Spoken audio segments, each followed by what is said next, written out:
کے اوپر توجہ دوں گا. جی آپ کی کالز کا سلسلہ جاری ہے. 051-922-4900 یہ نمبر ہے جس پہ آپ وزیر اعظم پاکستان سے بات کر سکتے ہیں.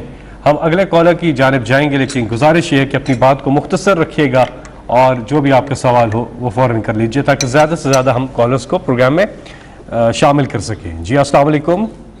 وعلیکم السلام. جی کون؟ دیبا بات کر رہی ہوں اسلام آباد سے. جی نور مقدم کیس کی آگاہی ہے آپ کو، آپ کی گورنمنٹ اس کو فالو بھی کر رہی ہے. کافی حد تک ایویڈنس مل چکے ہیں کہ آپ ایسے اقدامات یقینی بنائیں گے تاکہ مستقبل میں ایسے واقعات سے بچا جا سکے. راولپنڈی اور اسلام آباد میں چوری ڈکیتی عام ہو چکی ہے. اگر کیپٹل کی یہ سچویشن ہے تو باقی شہروں کے کیا حالات ہوں گے، آپ رائے دیں گے؟ مجھے سمجھ نہیں کیا نور مقدم کیس کے حوالے سے. اچھا.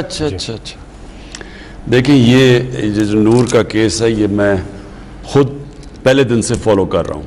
اس کی ایک چیز کا مجھے پتہ ہے، ساری میں نے تفصیل لی ہوئی ہے. ہوا کیا، یہ بڑا ایک خوفناک قسم کا کیس ہے اور اس کے اندر جو بڑی چیزیں آتی ہیں کہ وہاں ایک پورا ان کا جو سٹاف کام کر رہا تھا، چوکیدار تھا، نوکر تھے، وہ سب کے سامنے یہ 2 دن کے اوپر یہ سارا یہ جو ٹریجڈی ہوئی ہے.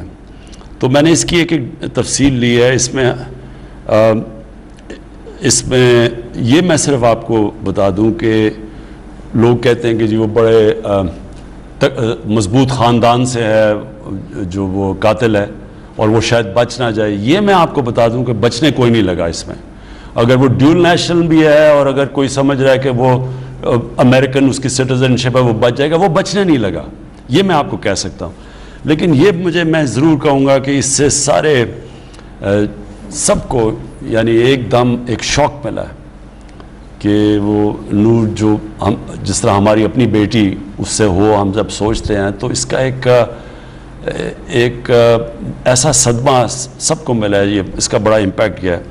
اس سے پہلے بھی میں آپ کو بتا دوں کہ ایک اور افغان ایمبیسڈر کی بیٹی سے کچھ ہوا، وہ انسیڈنٹ ہوا تھا کہ جی اس کو کسی نے مارا ہے. اس کو بھی میں یہ بتا دوں کہ میں نے اس طرح کیس کو فالو کیا جس طرح وہ میری اپنی بیٹی ہے. افغانستان یہ ہمارے اپنے لوگ ہیں، ہم افغانستان کو اپنے بھائی سمجھتے ہیں. تو اس کو بھی ہم نے اسی طرح دیکھا کہ ایک چیز، اور میں پولیس کو داد دوں گا، انہوں نے ایک چیز اس کی فالو کی. یعنی جو 3 ٹیکسیز چینج کی اس کی پورے انہوں نے سمارٹ سٹی کے کیمرہ سے پورا اس کو فالو کیا. کدھر گئے ان کو ڈرائیوروں کو لوکیٹ کیا، ان کو انٹرویو کیا. تو ایک چیز فالو کی ہے. تو اس کیس کے اندر بھی اس کے اندر ہی ان کے کیمرے لگے ہوئے تھے. ایک چیز اس کی یہ جو نور کا مرڈر کیس ہے اس کو فالو کر رہے ہیں. یہ بہت ٹریجڈی ہے. میں یہ صرف آپ کو سب کو یہ یقین دلانا چاہتا ہوں کہ کوئی بھی طاقتور سے بھی طاقتور ہو اس کو سزا پوری ملے گی اس کیس کی. جی ہمارے ساتھ اگلے کالر. السلام علیکم. وعلیکم السلام. جی کون؟ جی کیا سوال ہے؟ جی السلام علیکم خان صاحب. خان صاحب سب سے پہلے تو آپ کا شکریہ کہ آپ نے جس طرح انوائرمنٹل ایشو پہ کام کیا ہے اور گرین ٹریز پہ کام کر رہے ہیں آلریڈی نا.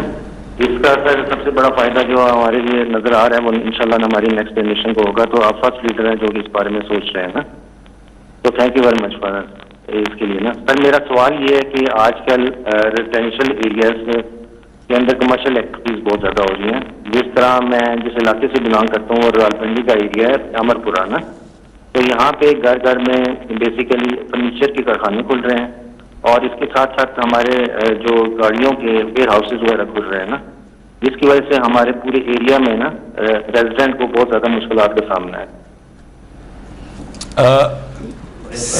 ریزیڈینشیل ایریا میں کمرشل ایریا زیادہ بن رہے ہیں اور اس سے ریزیڈنٹ کو پرابلم آ رہی ہے. دیکھیں میں دونوں چیزوں کا جواب دیتا ہوں. پہلی چیز کہ سارے جو پاکستان میں لوگ یہ دیکھ رہے ہیں، میں آج سب آپ کو اب تاکید کرتا ہوں کہ ہو سکے تو آپ نے کم از کم ایک درخت ضرور لگانا ہے یہ برسات کے اندر. اور صرف لگانا نہیں، پھر اس کا دھیان رکھنا ہے، اس کی پرورش کرنی ہے. یہ میں اس لیے کہہ رہا ہوں کہ ہمارا بدقسمتی سے ملک میں جس بے دردی سے ہم نے اپنے ملک میں اپنے